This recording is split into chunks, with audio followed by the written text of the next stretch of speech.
Okay, so let's step into the picture. Okay, I do believe that we are live and in person this morning. Trying to do this again. We're going to go up here to live.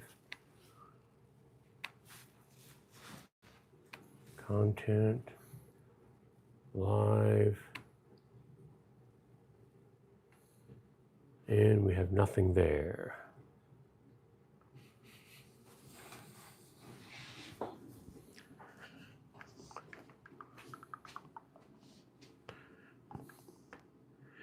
Okay. That says we're live.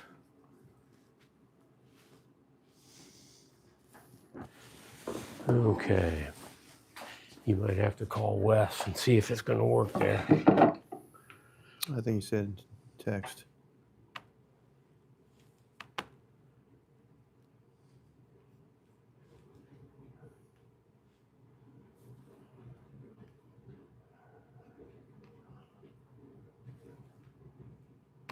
It says it's on live right now on the screen. It's on my screen. Okay, now we just got to try to get it to pop up live probably here. Center it a little bit because hey, we're like sitting on. Yeah. Okay, so if I'm coming this way. There you go. Okay, well, guys, we've decided to go live again this morning. Okay, well, Tim Eggers here at High Wheel Woodworks, and Walt from DreamWorks Wood Shop stopped by to say hello this morning and Good morning. see if there's morning, some everybody. questions we might be able to answer for you. We had our first real live adventure last week, and Wes, I still don't have anything here. I don't have anything that's showing us how to get our questions and comments live on our computer screen here. So we're looking for suggestions there. Yeah, one of these days we're going to figure that out, right? One of these days we're going to figure this out. The little doodad thing is supposed to come down. Let me see if I can get a hold of Wes again. Yeah, I'd say call him on the phone and go from there.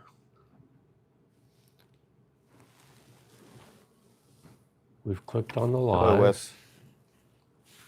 Huh? Hello, Wes. I'm sorry? I guess so. I can. He said, are you looking at yourself on the live stream? Because is this centered? Okay. Oh. He's still looking at trying to find Yeah, the we're chat. still trying to find the chat here to get that up and on there so we can see it. Hold on. I'm gonna put it on. Hold on. I'm gonna give you to Tim really quick. So Well, just put it on speaker so people can hear right. what we got going on. You there, Wes? I got you on speaker. Okay. You there? Okay, go ahead, Wes. Hear me? Yeah. Yeah. You're watching your live stream right now? Yes. No, it's not showing up on the computer as. It's not showing up on the computer as a video or an audio or a chat. So now we're on the regular YouTube page. YouTube channel is what I'm on. Okay.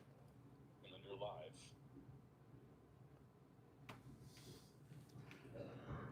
live. Okay, the YouTube channel is there on the computer, and we're clicking on the live. Like a red indicator on it? No, there's nothing on it here on the computer at all. Okay, there we go. There we got live. Okay. So we clicked on that. Yep. And now we're seeing live. Now how do we get to the chat from there?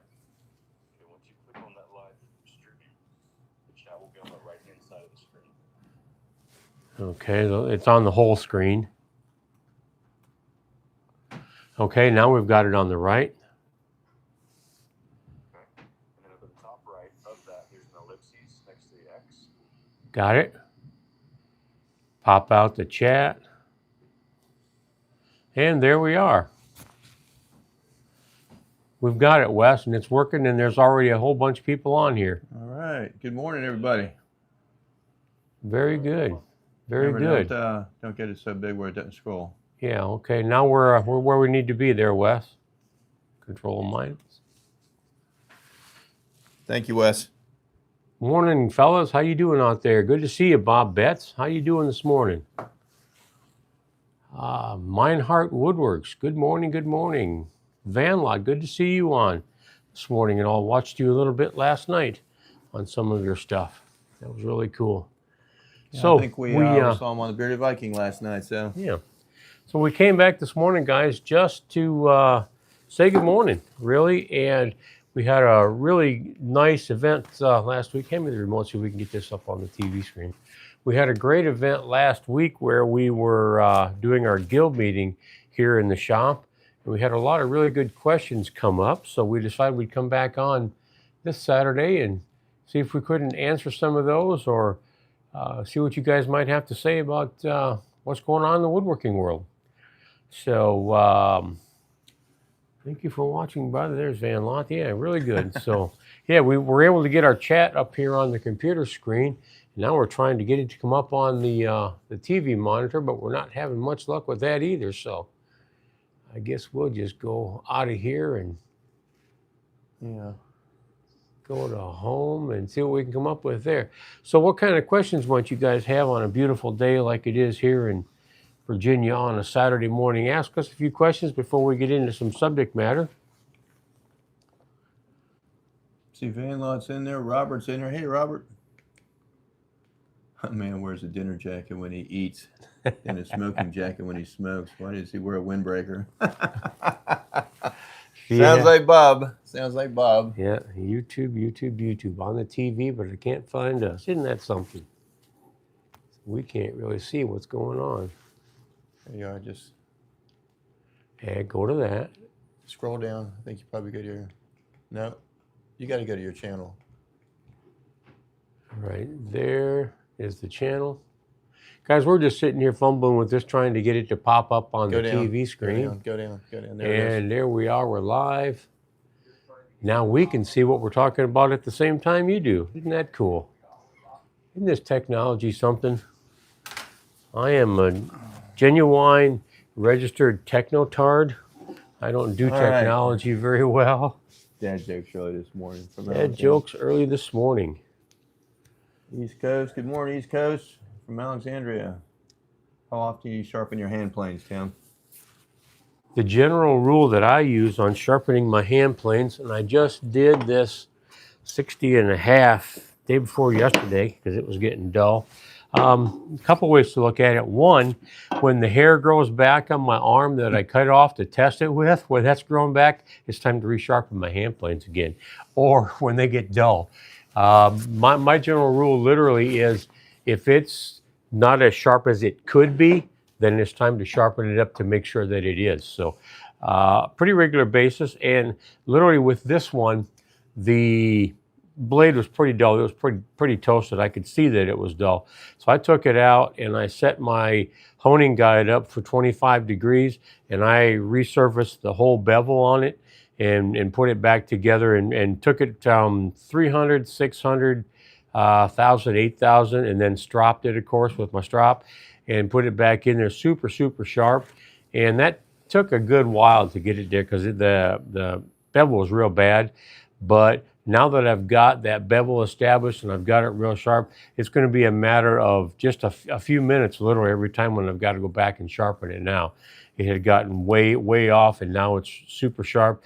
Once that angle is established and it's just maintenance from there on. So whenever it doesn't feel like it's cutting as good as it should, I'll take it out and hit the 1,000, 8,000 and then hit the leather strop to sharpen it up and it cuts really, really nice. So this thing, I've got the mouth closed up on it real tight, so I'm getting just the smallest of shavings on there, and it really, really cuts well. So I hope that answers your question. Well, how often do you sharpen yours? Pretty much when they, I'll usually go ahead and sharpen them periodically, but for the most part, I don't let them get down to the point where they have to be fully reground again. I usually just go ahead and touch them up on a strop. But for the most part, also another good tip is to make sure, I know Tim does this a lot also, is put the crayon on the bottom of it too. So You know, so that when you do have it nice and sharp, you know, the surface at the bottom of the plane also rides on the wood a lot better too. This is one of my favorite little friends in the shop, a good old everyday white Crayola crayon.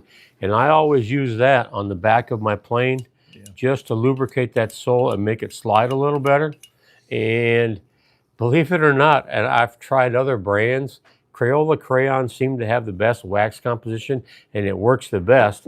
And that's the one I use, and I used to always just swipe them from my grandkids or take them out of their box. But our videographer, Wes, went out on Amazon a while back and got me a whole box of crayons. Thank you, and Wes. if you look inside here, every single one of them is white. Now, who in their right mind would have thought that you could buy a whole box of all one color crayons? I've never seen a box of just all white. So that was a really cool thing. So this is our waxing our soul supply right here. Thanks to our buddy Wes for doing that for us. But the grandkids thanked him too because I stopped stealing their crayons. But yeah, that's a great way just to keep it lubricated. And if you're not used to doing that, the first time you do, you're going to feel a significant difference. And a common question that comes up is, does that affect your wood? Does it get into the wood and affect the adhesion of any kind of a stain or a finish? I have never found that to be a problem, and I've been using that trick for a whole lot of years. To me, it's easier than doing a Johnson's paste wax, or some people will put a bit of an oil and a wax together on it. But just good old everyday crayon works the best. Van Lot, nice comment there. When Crayola finds out about that, the price of crayons yeah, because you'll see them in Rockler, you'll see them in Woodcraft, you know, and they'll probably add $15 to the box. All the woodworking world will be going out there buying crayons from now on, and quite frankly, all the guys that fell into a deep sorrow after Johnson's paste wax went away. Oh my gosh! We'll go out and start buying crayons for now online. I mean, you go on eBay and they want $200 for a half a can of paste wax. That is crazy. That's crazy. Well, when I first heard about that, because I had been looking for them because I was running low on my supply, and this was December of 2021, I believe. And so I called them up and said, "What's the deal? I can't find your product anywhere in the marketplace." They said, "Well, we discontinued that. Actually, it was in the middle of 2022. And they said, we discontinued that in 2021. And I said, why? Well, just because products have a life cycle and it was on the downtrend and they didn't feel like reviving it by calling it new and improved. So they went away. So I went out, I hit every antique shop and flea market I could find. And I ended up with like 5 cans of Johnson's paste wax. And I've got about 15% in one, and then I've got a whole can left. And after that, I don't know what I'm going to do. I'm looking for best suggestions. There was a guy that was on a YouTube channel the other day I was watching, and he was talking about some bowling alley wax that he has because he says he's tried so many different types of waxes on his tools, on his table saw and all. And he goes, they're just so sticky. They don't have the same film they put down as the Johnson's wax does. Yeah. And he got some bowling alley wax now, but he says that's been working. So bowling alley wax, I hadn't thought about that. And I had a brother that used to refinish bowling lanes. Hey, Soldier, cool. Good morning. Yeah, good morning. Soldier, good morning to see you. Good to see you out there early like this. Yeah, thanks for the great question, Van Lot. That was a good one. So, other questions, guys, that you might have, put them in the chat down there, and we'll see if we can answer them for you. We've got one from last week that was about, we did the grooving planes, a molding plane, a Stanley No. 50, and then we did another molding plane and router and table saw and all that. So we had somebody ask about a side rabbet plane. So that would be a 78. Mm-hmm. So we've got one here that I put together to show you guys how a rabbet can be done with a Stanley No. 78 to go along with the grooving planes that we did it all last week. So you just picked up a new sled for the side of that from the Rats meeting this week. Yeah, and just picked up a sled for one of them. Yeah. Here's my 78. For those of you that might not be familiar with Mr. 78 in the Stanley family. Good morning there, Woody Glazer, I guess, is in the shop this morning. So good to see you this morning. Good to have you on board. So I guess we'll answer the question that we had from last week about how to do a side rabbet with a hand plane. And what I have found to work very, very good is this, which is a Stanley number 78. And it's basically a rabbeting plane, which means you're taking the edge of a board, you're cutting one vertical face in it and one horizontal face on the edge, so you have what's called a rabbet in there. Unless you're in England, they call it a rebate. That's right. That's right. Who knows why? So Stanley number 78 is designed for cutting one with the grain, which is going to give you a rabbet, and then it's also set up to cut across the grain, which is going to give you another form of rabbet. This particular one, like I said, Stanley number 78, it's got all the parts, and oftentimes when you find these, they're missing a few things. It's got a depth adjustment here, governed by the thumb screw here. You can go up, and that's going to give you the depth of your rabbet. There's another fence here on the bottom that is going to give you the width of your rabbet from the edge of the board in toward the center of the board. And that, of course, is governed by a thumb screw here and goes back and forth. And like Walt had mentioned just a little bit ago, oftentimes when you find these, this piece is missing, or the depth stop over here is missing. Right. And if you go to Just Plain Fun, guy down in Norfolk, Michael, he's about the best supply for those missing parts. So if you've got a need for those, you can reach out to him and find him and get the parts there. It's got a single blade here, held in place by a lever cap here. And then there's an adjustment here, a thumb adjustment here, that governs the depth of your cut. And then what you can do, if you want to turn this into a bullnose plane, you can simply release the lever cap here, pull the blade and the lever cap, move it to the front of the piece, and you can have a bullnose plane, which is going to ride real close. If you got to get into a corner, it'll get you to within about 1/4 of an inch of that 90-degree corner. And I've got this one set up with our depth of cut here, our width of cut here, and let me grab. How much are they going for used now in Virginia? I was just looking at, like I just said, they're between 60 and 200 around where they are. Rick Rats usually sells them for. Yeah, around 80, 85. That's what I thought. I think I got mine for, it was probably $75, $80 at the time. A lot of it was completed together, which was good. A lot of it depends on how complete it is, because literally, if it doesn't have the depth stop, if it doesn't have the width adjuster on there, then basically they're a $20 tool. Yeah, and I've seen those for $35, $40 too, because they're missing parts. Yeah, so if it's missing on the parts, it doesn't have much value in it. If it's got all the parts, then your value is going to be right up there in that 60 to 80 range, just depending on where you get it. Okay, well, we're going to have to do this instead. Let's come up out of here, and we'll use the end vise to get this into place. I'll tell you, once they're tuned up there, they're sweet. They make work so easy. Yeah, once they're tuned up, they really do a great job. So let's go down here to be able to lock this in place. And then we'll take our... Are we still in the picture, guys? Bench dogs and do that. Okay. I guess we are. I think we're still in the picture there, the way the camera's You guys are still seeing everything well? Tell you what, he's having bench. Talk to me there, Bob. What do you say? Are we still in a good? Could we still be in the picture there? Having these bench dogs in your bench, man. Awesome. That's Thank you, East Coast. Coolest way to make a piece of wood be held. Now, I could tell you that this is really nice, expensive Gabon ebony. But that would be it's stained, that would be lying. So. Well, this is just a piece of cherry with a pretty straight grain on it. And all I did is I shot a little black spray paint on it so that you could see what's happening here. When it's happening, you can see the contrast. So like I said, I've got this set up for pretty shallow cut. I just dialed this blade in yesterday to get it nice and sharp.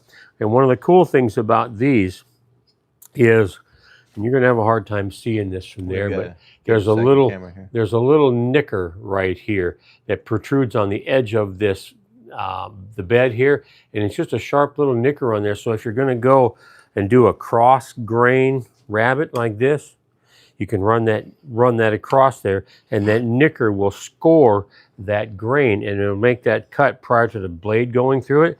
So what I tend to like to do is I like to draw it back on my piece like this. Score it.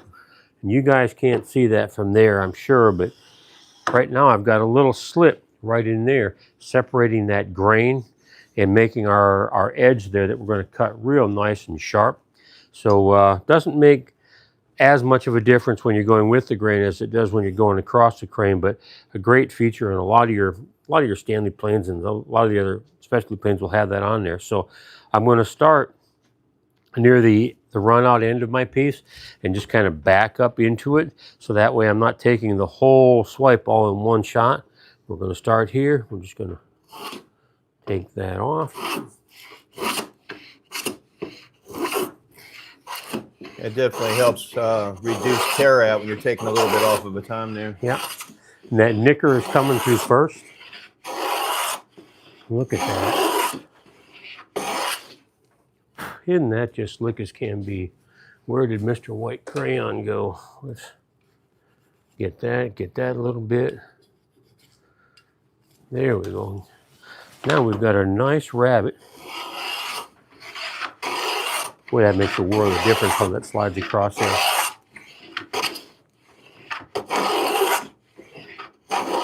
And you have that depth stop already set, right, for your groove. Yep. Yeah, the depth is going to be governed here, so it's only going to go that deep. So with that, you can see that right there, we have that rabbet on the side of our board. Pretty darn slick, if you ask me. Real nice, you know. And obviously, if I was going to be 100% hand tool woodworker, yeah, I'd go ahead and use that, and it'd be the way to do it. But you know, if I'm only doing 1 or 2 pieces, I don't have a problem with that. But if I was going to do a whole, you know, a whole set of bookcases where I wanted a rabbet in the back to be able to butt the back of my bookcase up to, if I'm doing a whole bunch of them, I'll just set a dado stack up in my table saw and do it with that. Let's see if we can get this. Doing a production run of some sort, you know, it's a lot easier. Yeah, it's a whole different thing. You're making a nice jewelry box or a nice cigar box or something like that. If I want to do it hand tool wise, it's nice just to be able to. It's nice to be able to. You know, and the cool thing about this kind of stuff is with Benjamin coming in, you know, and teaching Benjamin how to do all this stuff. And Benjamin, for those of you that don't know, is my grandson. He's 9 years old now, and there's a day going to come when all this stuff that you see in here is going to be his. So part of why this YouTube page exists is to pass these skills on to him. So from this exercise, I'll go into it a little more detail at another time. But Benjamin, who's 9 years old now, is one day going to grow up and be able to watch this video and know how this tool works, which I think is pretty cool. That's one Lucky good thing. Benjamin, huh? Yeah. Yeah. Well, and morning, John. Before Benjamin was even born, I had thought, you know, I'm not going to buy him silly toys and, you know, plastic crap for his birthdays and Christmas and all that. I was going to get him tools. And then the more I thought about it, it's like by the time he's old enough to use them, I'm going to be too old to use mine. So I'm like, I'm just going to give the kid all of mine. So he's hopefully going to inherit one day all the tools that I've got in here. And it doesn't do any good to give him the tools without giving him the skills and the knowledge.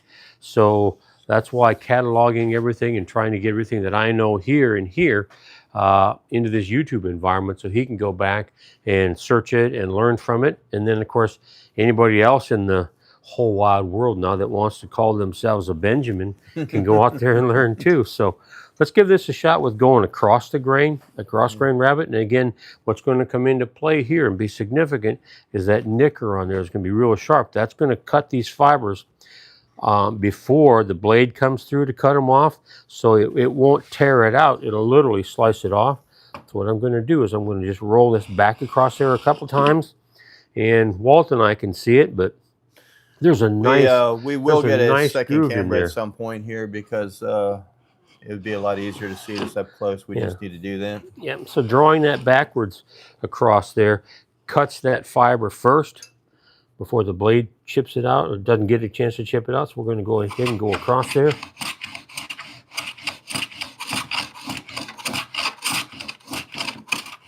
And boy, that provides a nice, clean cut all the way across there. Now, when you're doing that, some things that you will run into, when you're going basically across that grain, is this edge over here may want to just tear out a little bit. So there's a couple ways we can address that. One, we can go with a chisel up here, and we can simply come into that notch that our nicker made in our plane, and just literally break that fiber on that corner, just like that, real simple, to keep that from flaking off. Or another way that I've done it in the past is I'll get my little bit of a back saw and just break that edge, so it won't have the opportunity to chip off of there. Right. And then go back and continue.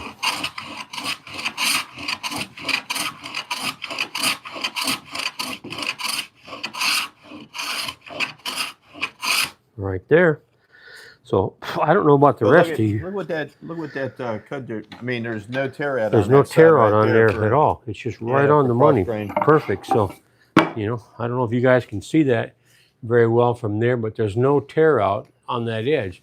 And now I've got a rabbet going around across the end grain, and I've got a rabbet going down my face grain there, my long grain there. So I hope that answers the question you had about how to cut a side rabbet with something. A cool, easy way to do it. Stanley number 78. I like it. You know, and all these old tools have been in the hands of people long, long ago.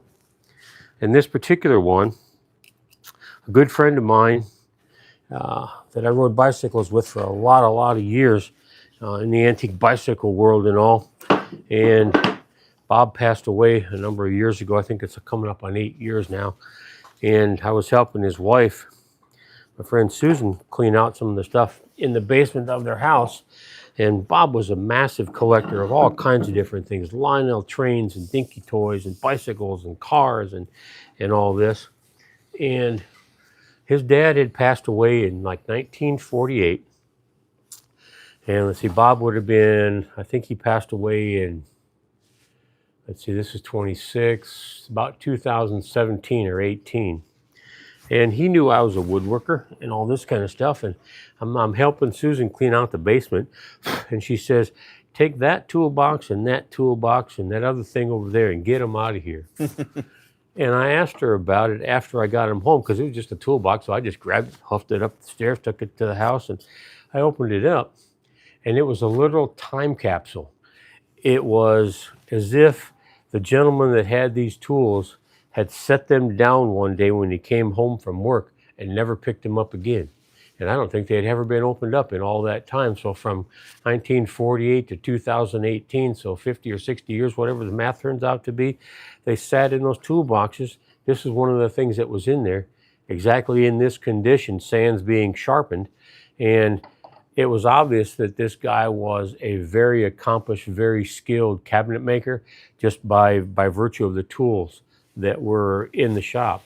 Let me grab another one real quick, just to show you Tim, one of the other when you're doing your ones. projects, I know you said you do a lot of hand tool work, but you're mostly like I'm a hybrid woodworker. I mean, I'll do my milling and planing on the joiner and all that stuff, you know, and on the table, you know, all my cuts on the table saw. Yep. But you know, when I start shaping wood and all that, I usually go to my hand tools. And so I do a little bit of both, you know, but I think it depends on what you're making too. If you're making something small, I use all hand tools, you know, cut dovetails and all, but depends entirely on what you're making. You know, you save some time in production. So yeah, I think it's great to combine them and be a hybrid. Absolutely. And do a little bit of both. So just to continue that story, out of that same toolbox, there was one of these, which is a Stanley number 39, and this is a 1/2 inch dado plane.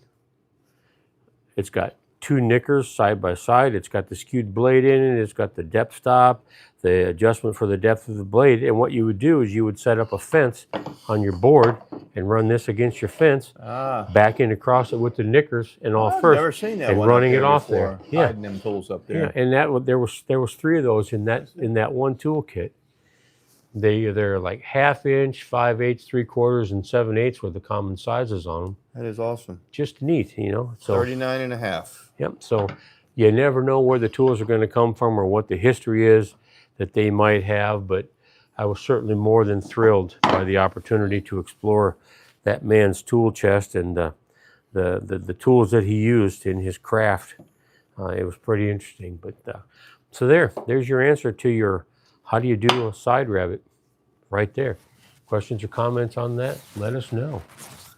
So what do you guys have on your bench? You got anything you're working on right now? I guess spring's around the corner, so I guess a lot more people are getting in their shops and are getting out of that cold garage, cold basement, cold workshop. So hopefully, I know I'm enjoying what I'm working on. I'm doing a few chairs right now and all, but yeah, I was watching some of the Minnesota Woodworkers Guild yesterday, and they do a shop tour. Excuse me. So they had a bunch of guys on there that were doing shop tours, but they weren't productive in their shops because their shops were in their garage. Yeah. You know, it's like I can't open my garage door because it's 12 degrees below zero outside to work on a project. I know everyone's had a lot of ice lately, but if they had the ice we had in Virginia, I mean, that did not melt for, as a matter of fact, it's still here in the back here. So that's 13, 14 days, and it's just now starting to melt a little bit. So people that have the garage workshops, you can't even get lumber in the shop. So that's a pretty fun one. You're the Bob Ross of woodworking. I guess I'll have to get myself an afro and an easel if we're going to do that. Cool, but that's some of the cool stuff. What other kind of comments have you guys got in there? I know Soldier's always working in his shop. I've been watching a lot of his lives. Yeah. So he's got some interesting things going on, and he also has. I think he had a challenge that he was working on too just recently. I didn't get a chance to catch up with the rest of it yet, but. He's been going live a lot also, so that's awesome stuff, Soldier. Neat stuff out there. That's what's cool about this craft that we have, and that I look at it as we all come from a level playing field, and we can all learn from each other depending on what you want to know, what skills you got, and what skills you want to share with other people. So good stuff there. Other questions and all, or any comments, guys? We've got a few other things we could show you back here. God, what is this? I don't think I've ever seen. That is a really cool Japanese style. Yeah, I love the way this thing chamfer looks. planes. Where'd you find this thing at? I don't know, but it was a long time ago. Anybody know what a chamfer really is? So chamfer is an angle other than 90 degrees on the edge of a board. Trying to get that out of the way. So this is obviously our 90 degrees on the edge of our board, which is kind of where we generally start most everything. And all a chamfer is taking that 90 and turning it into something other than that. Common is 45 degrees, 30 degrees, not uncommon. Sometimes I've done them just as 15 degrees. And there's a couple ways to do that. One is you could set the bevel on your table saw and run it through on the table saw to get there. Another way is you could put up a chamfer bit in your router table or in your router.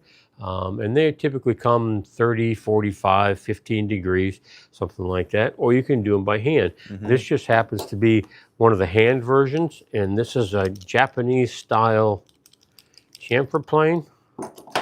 And the way it works is you've got a blade sticking down through the center here. You got 45-degree bevels on both sides. And then you've got the wing nuts here and an adjuster here, so you can open this up to make your chamfer wider. Oh, I see. That's what, yeah. Yeah, really pretty cool.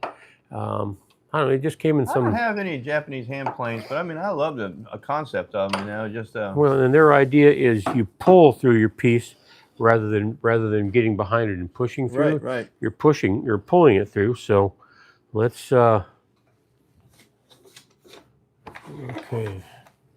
Again, like I always do, let's lubricate everything to make it slide. So a Japanese style chamfer plane where you're literally pulling it across your board rather than cutting it. And look, we've got just that little bit of a whisper there.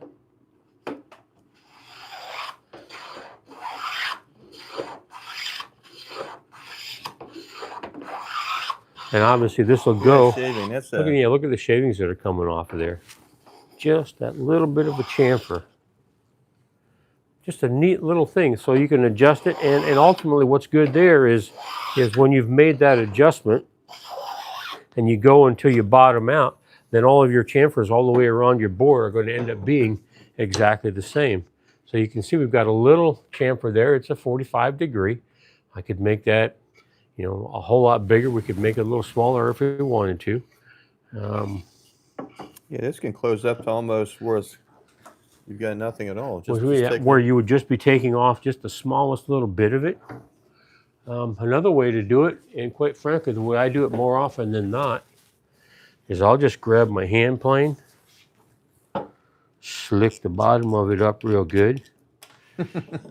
Man, Lot says I can hear the price of crayons going up every time you use a plane. Ching, ching.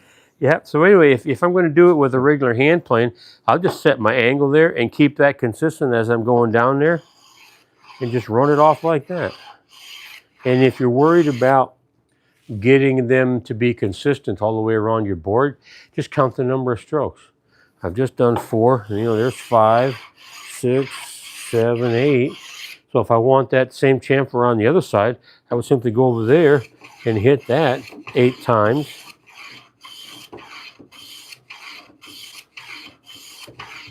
You know, and now they're going to be relatively consistent. Oh, yeah. They should be pretty much exactly the same. Now that's taking off just little wispy bits because this is a smoothing plane. It's set up for a very light cut. Just takes off that sharp edge, you know, on furniture. Yeah, it just knocks the sharp off of it. And if you want to, you can do basically the same thing going across the end grain. Set that in there, and you can cut that same chamfer on an end grain. And what I like to always do is I like to keep it pointed down relative to the face of my board, because I don't want to be pulling it up for the risk of tearing it out. Right. So I'll just go down like this and cut it across there.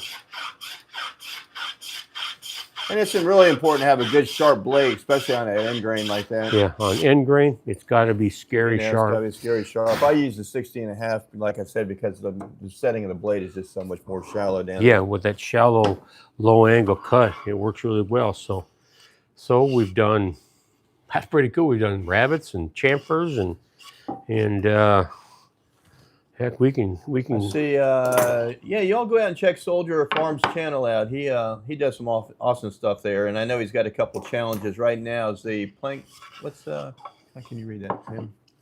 On his challenge that he just had for January. A dulcimer. Dulcimer, right? And then February's challenge is a door harp. So awesome. Yeah, he goes live quite a bit. And he does some really good stuff in there. He's really fun to watch. And that's John, right? Yeah. John. I believe it's John. Yeah, I think it's no. We have the other John. I'm trying to remember. I think it is John now or Jim. I can't remember off the top of my head. Is it Soldier or is it Van Lot that's John by the first name? Guys, tell us which one of you is John by the first name. I'm terrible with names. And why I asked... Jim, that's what I thought, yeah. Okay, why I asked, because there was a gentleman by the name of John, and maybe that is Jim Van Lot? Or Jim is Soldier? Yeah. It must be Van Lot then that is John. There's a friend of ours that we watch on a regular basis, Bearded Viking. Mm-hmm.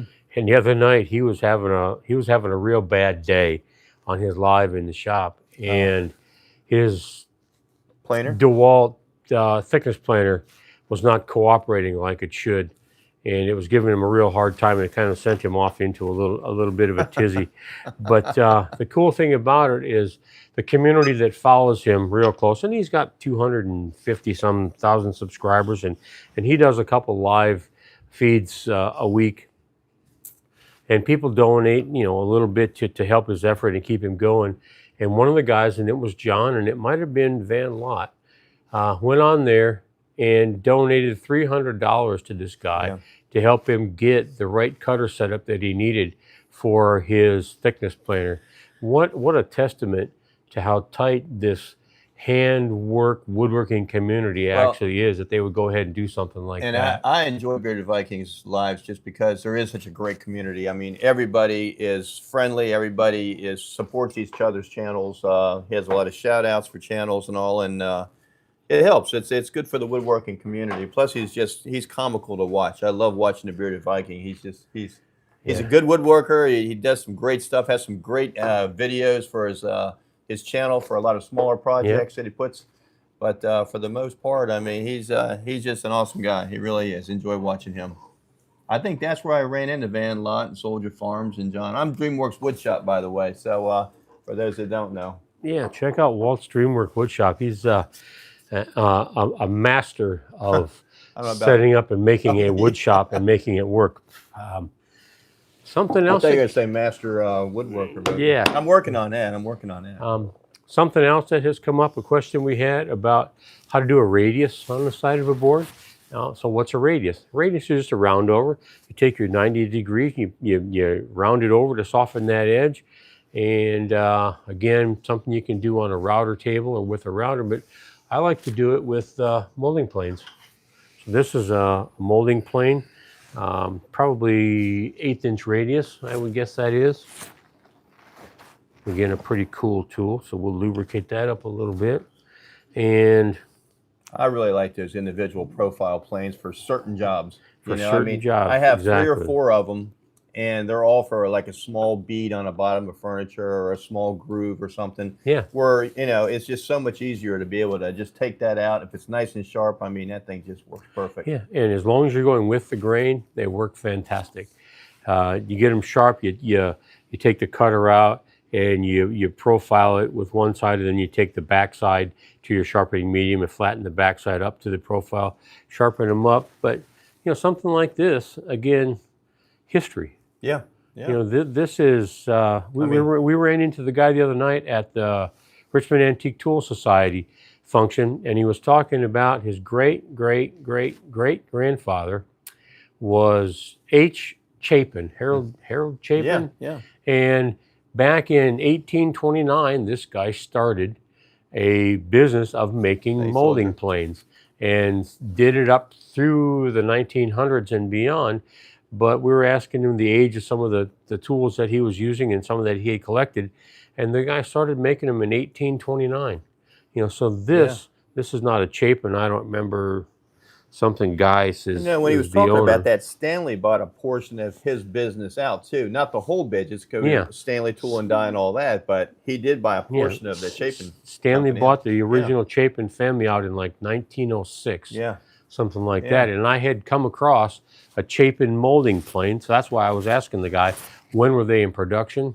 So they started producing in 1929 or 1829 through 1900. So this plane is at a minimum 125 years old, probably closer to back during or prior to Civil War era. But what's so cool about these things, we've talked about it before, how many craftsmen probably held this that you're holding now, and you're making that same groove in there. I mean, the history that these have over the years. And it works. I love old tools so much more. It works just as well today as it did all those years ago. So I haven't had much success with them going across grain. And I guess that's probably why a lot of that old furniture, you don't see profiles on cross grain. They would band a piece by cutting a whole long section of it and ripping it down and using it to band a piece. But something like they this, would do some decorative inlay or something in it, just to kind of give that edge, something else. Just at a 45-degree angle, just running down, and look at that little curly that comes off of there. And again, it's only going to go so deep. When the bottom's out, then you're done. And you got your profile. And the satisfaction that you actually get when you're actually just, shaping a piece of wood like that by hand is... Yeah. Beautiful little profile on there, and it's just as smooth as glass. But what happens if I don't like it to be 1/8 of an inch?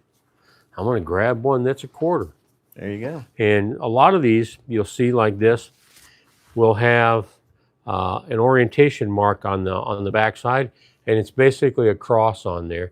And what that does is it tells you that if you're coming from this direction, I want that X that's here, I want that to be parallel to my face. So that's going to set the orientation of my cut. If I'm going on the other side of this, I'm going to take that X and I'm going to get it parallel to the fence here and go at it from the other side. So it tells you what angle you need to hold your plane at to get that optimal radius on the side of your board. And it's just like you say, it's just so neat to have that shaving come off of there. Quick question, Tim. On the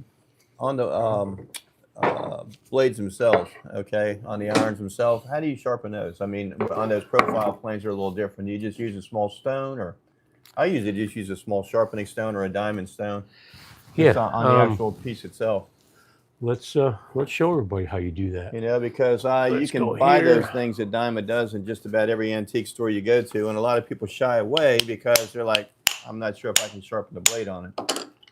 Get the wedge out. Let's get our cutter out. A lot of them, unless they're damaged. There's the cutter. Yeah, unless they're damaged. damaged. You talk about it. I'll go grab a yeah, sharpening. unless they're damaged on the where you have a big nick in them. For the most part, I just use a diamond stone and flatten the back of it out. Make sure the back's good and flat, and then go ahead and. Matter of fact, some of the stones that you have, like even the small, really fine rat tail files, yeah, just to profile it out a little bit. And it really doesn't take a whole lot. It doesn't take a whole lot to get it sharp. And like you said, you know, I've got a stone here that's radius. What type of iron is in a spill plane? I'd love to make a spill plane. In a spill plane. Basically the same iron as you find in a molding plane. It just happens to be that the profile of the piece itself is what causes it to spill. And what a spill ends up being is you're almost taking a curly cue like that and you're rolling it up real tight and real long. And they had them in shops because most of the shops and most of the homes were heated with wood. Right. So that spill that comes out of that, and it'll come out, depending on how long a piece you want to make it, it'll come out a foot long, and it's just a nice spiral of a piece of wood, and it's great for starting a fireplace. Great for starting the wood stove on fire. So that's what they were used for. Pretty cool. So a round edge profile what here. Grit is that? What grit is that probably, would you say? I don't know what grit that stone is, maybe 800, 700. So what I'm going to do is I'm going to go with my profile here that you can see is round. This happens to be round. I'm just going to run that through there and take that profile down to the face like that until I get that nice and smooth. And I can feel just a little bit of a burr on the back of that. Mm-hmm. Then I'm going to take it over to my sharpening medium, whether you are into oil stones, water stones, or diamonds, and then just bring that back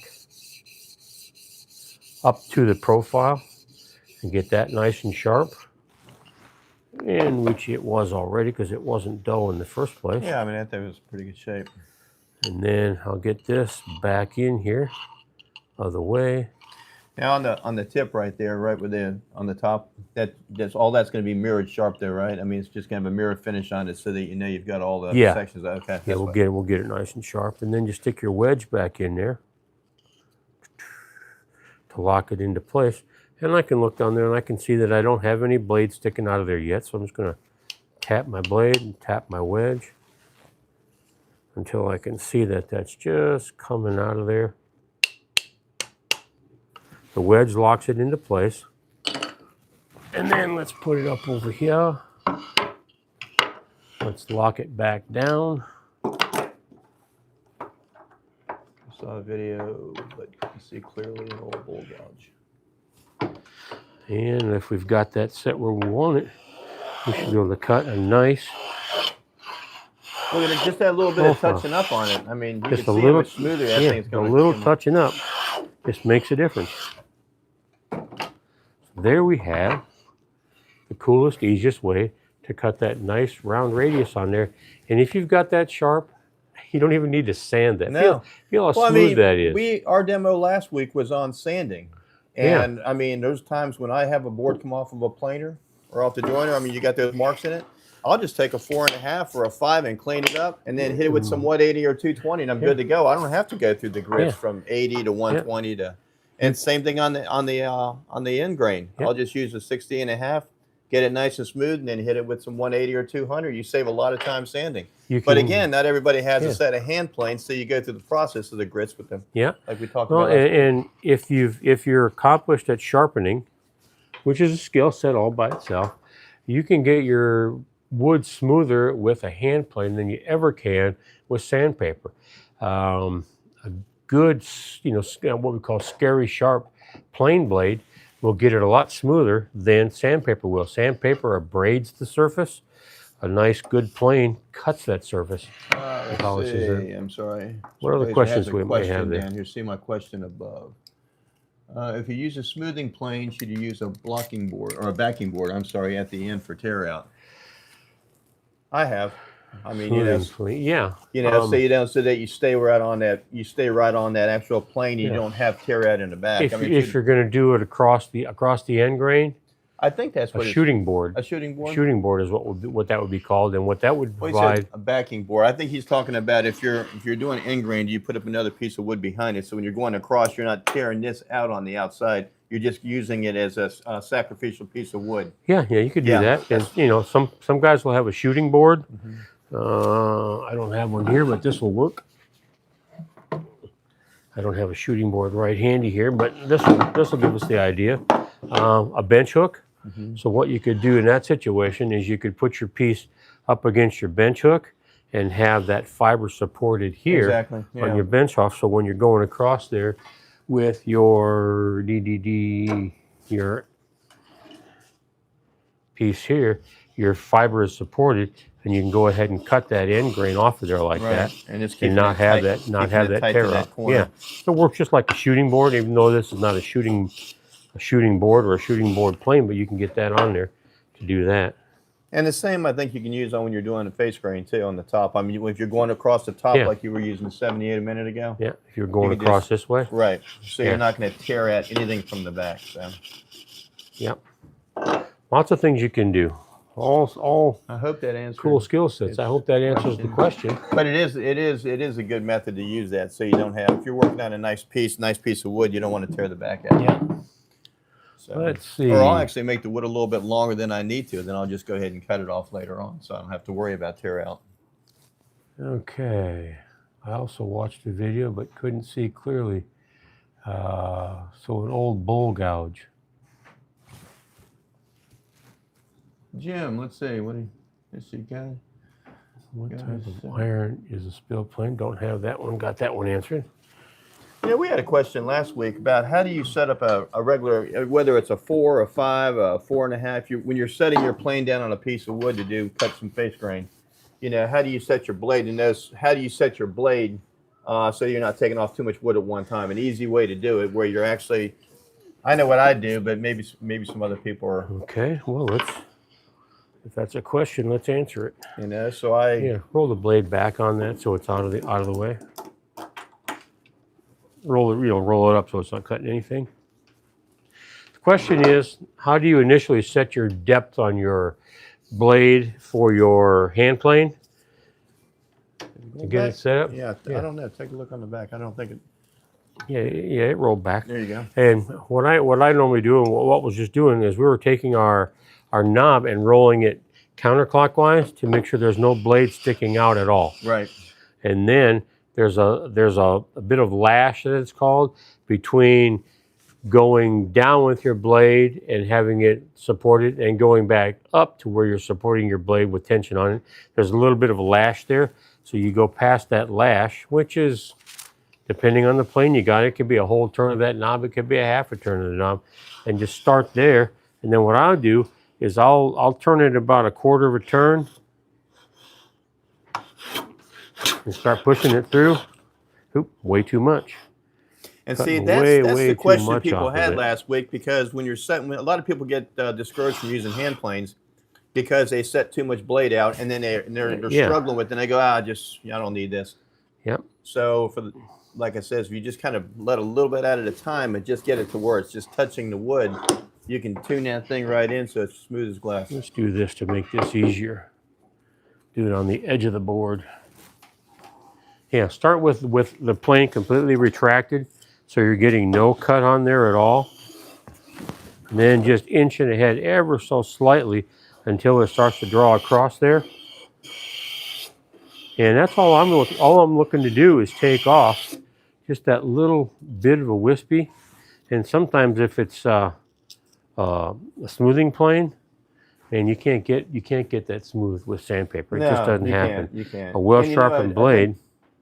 I think another tip is, while you're doing that, how you're trying to get that board, how you're trying to get that blade to cut straight on the top of that board itself. Yeah, as far as adjusting. How not to have it turn in this way or this way. One thing I recommend you don't do is don't grab your plane like this, because your energy is coming across here. So you're going to push your plane one way or the other. Get it down here and just put your thumb under it. I like to use my knuckles. Just like a sled. Yeah, I like to use my knuckles as a guide up against the board, and then my thumb is in here just holding it down onto the top of the piece, holding my hand basically like this, and that way I can keep it nice and straight. And if I have a question about it, I just grab Mr. Square here. There you go. And check it out, and boy, that is just right smack on the money. And you want to make sure after, once you start making those passes, that ribbon's coming off equal on both sides, so you're not just planing one portion of the board and you got a crooked board on the top. And what you can do to check that is, if you set the edge of your cutter right up next to that edge and pull just that fine little wispy shaving off of there, and then go to the other side of the blade and just have the other side of that blade go across there and have it do exactly the same thing, then you know you're nice and even on your exposure to the blade. So those nice little wispies like that will come out of there. Explain that lateral movement up the top. Lateral adjustment here. On the top, so that keeps your blade moving straight. Yeah, this pushes your blade in this fashion, one way or the other. So you can get the amount of blade that's exposed on your face here even all the way across it. And if it's cutting a little bit deep on one side, you pull it to that side ever so slightly, and it'll straighten it out. And you just go until you get it right. And if it happens to be that this side's cutting more, I'm going to push my blade to that side to rock this blade this way a little bit and change the orientation. I think that's what discourages people from using hand planes, because they'll go ahead and then they'll put their square on there and say, well, I'm still not square on top. And it's because that lateral adjustment, they're kind of cutting it like 20 degrees off of one side, and they're not doing the whole top of the board. And if you're not flat, you check it with your square again. Yeah, I mean, that is so right on the money.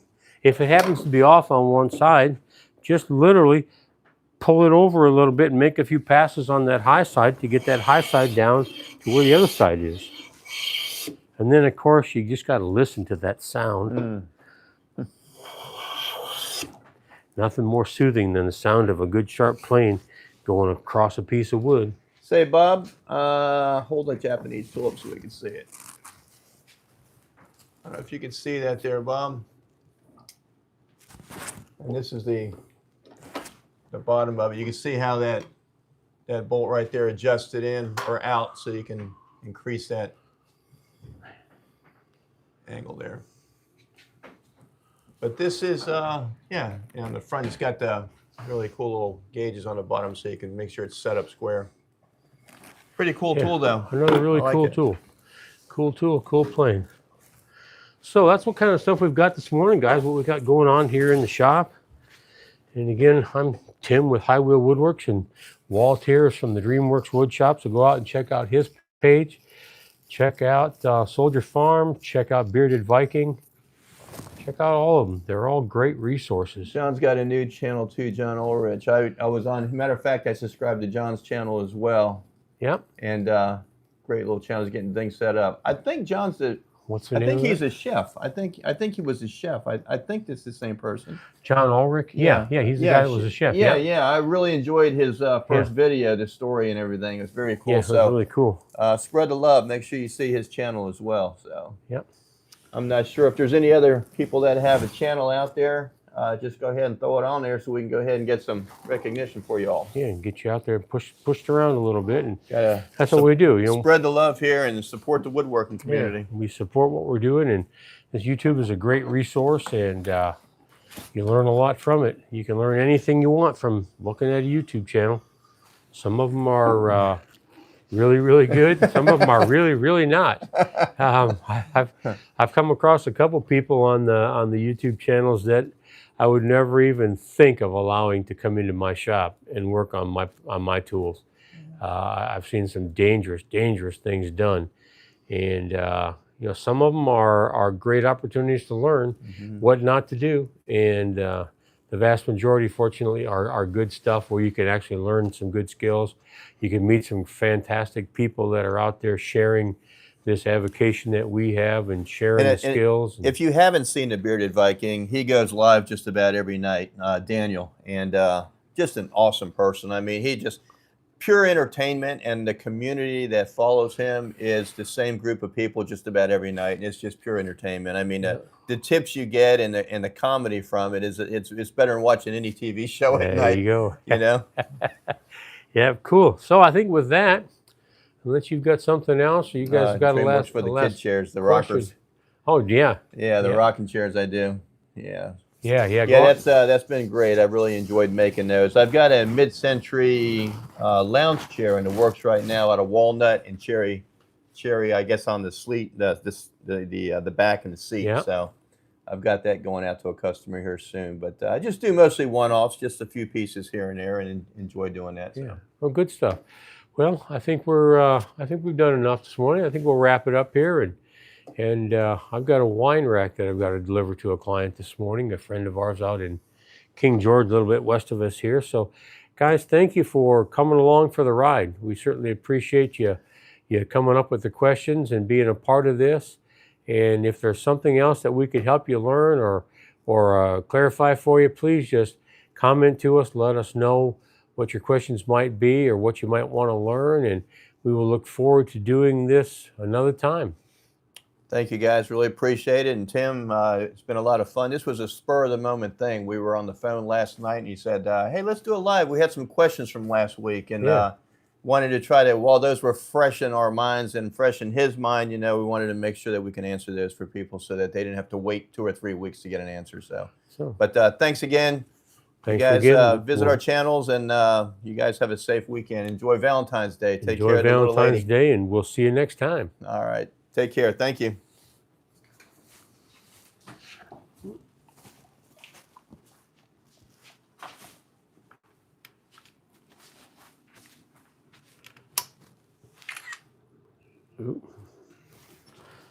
Sure, stop